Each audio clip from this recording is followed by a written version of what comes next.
Assalamualaikum warahmatullahi wabarakatuh. Halo teman-teman, kali ini Kak Indri berada di belakang pembangunan rumah Tafi Cahaya Lisan yang insya Allah nanti setelah dibangun akan kita optimalkan untuk anak-anak yang belajar Al-Quran. Tapi kali ini kita bukan mau bahas rumah tapis, melainkan Kak Indri dapat kiriman buku dari Kak Usma Seroja, Kak Rusma. Wah, beliau adalah pemilik dari Pena Baswara Publisher.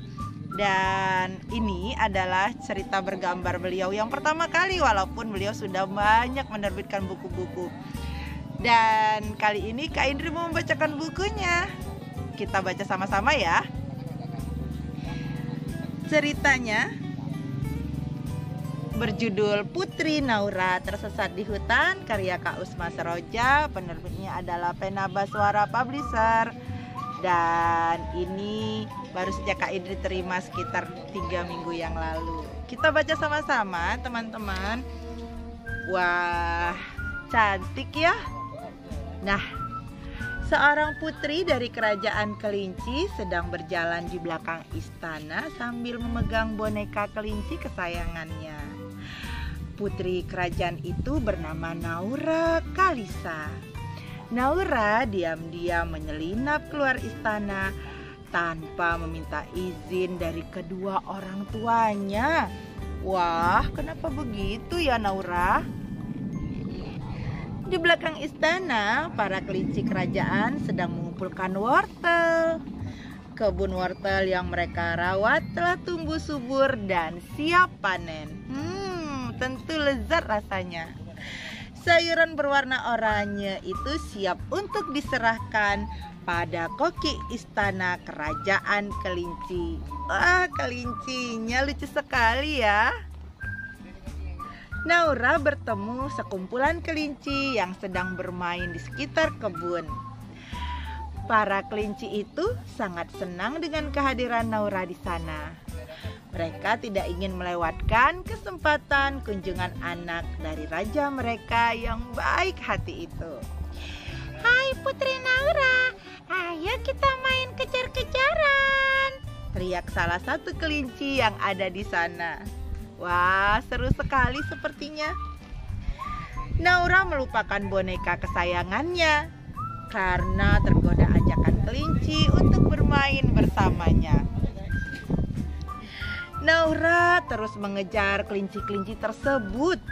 Dia tidak menyadari bahwa jalan yang dilewati adalah jalan menuju hutan. Putri Naura lupa akan pesan raja dan ratu untuk tidak masuk ke dalam hutan tanpa pengawal. Kemudian apa yang terjadi? Para kelinci terus bermain dengan Naura. Ada yang hanya memperhatikan saja, ada yang sudah capek berlari lalu beristirahat, ada juga yang fokus ke kupu-kupu. Wah, seru sekali ya. "Ayo kejar aku kelinci-kelinci manis." Naura senang sekali bermain-main dengan mereka. Naura terus berlari ke dalam hutan tanpa dia sadari. Dia tidak menoleh ke belakang sama sekali. Hari beranjak malam, hutan sudah gelap. Tidak ada lampu penerang, hanya ada cahaya bulan dari atas langit. Wah. Seekor kucing hitam terus memperhatikan Naura. Mana kucing hitamnya ya? Tatapan kucing itu membuat Naura ketakutan. Naura memutuskan untuk istirahat sejenak. Namun kucing itu pun ikut duduk dengannya. Naura lalu memutuskan untuk terus berjalan, mencari jalan pulang menuju istana. Mengusir ketakutannya, meninggalkan kucing itu sendirian. Seru sekali ya perjalanan Putri Naura. Naura terus berjalan mengikuti cahaya kunang-kunang yang berterbangan. Dia berpikir kunang-kunang akan menunjukkan jalan pulang. Dari kejauhan dia melihat cahaya terang Lalu dia turut mengikuti sumber cahaya itu berada. Ternyata cahaya itu berasal dari jendela rumah pohon besar, namun berpintu kecil. Naura berpikir akan menumpang untuk istirahat malam itu di sana. Pintu rumah tertutup rapat. Naura tidak masuk tanpa izin pemilik rumah. Ayah dan ibunya pernah bilang tidak boleh masuk ke rumah orang tanpa permisi. Mereka juga pernah bilang bila sudah 3 kali memanggil pemilik rumah namun tidak ada sahutan, kita tidak boleh lagi terus memanggilnya dan segera meninggalkan tempat itu.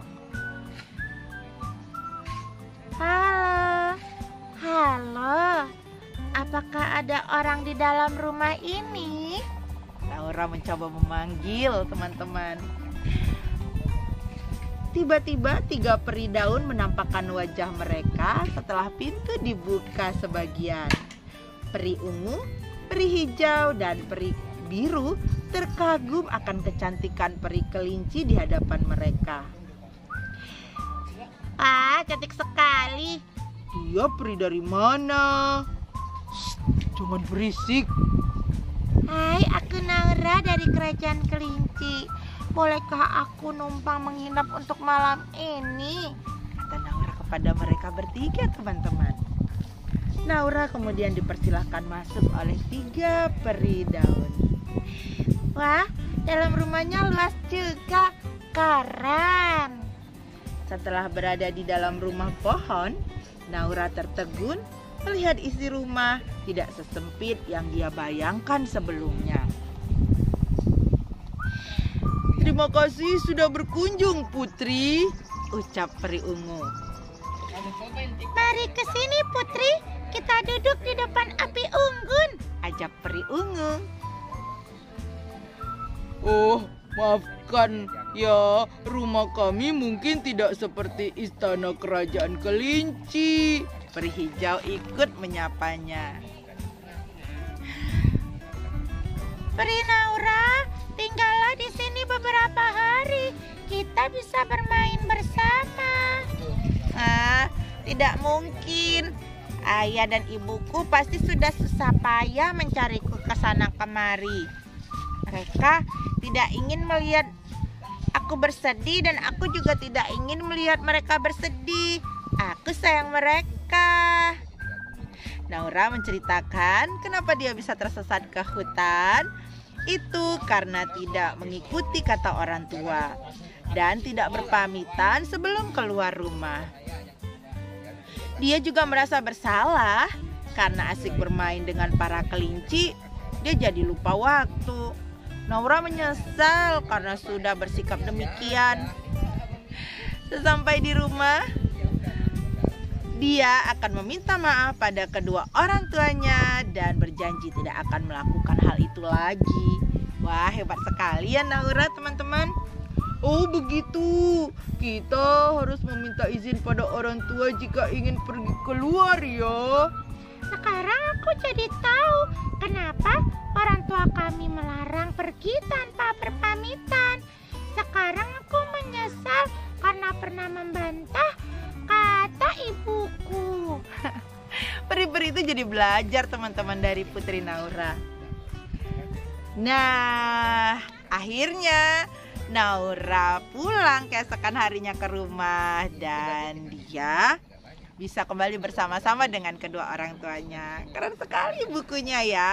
Dan semoga bermanfaat cerita Kak Indri hari ini. Sampai ketemu lagi. Doakan rumah tahfiznya cepat selesai ya. Assalamualaikum warahmatullahi wabarakatuh.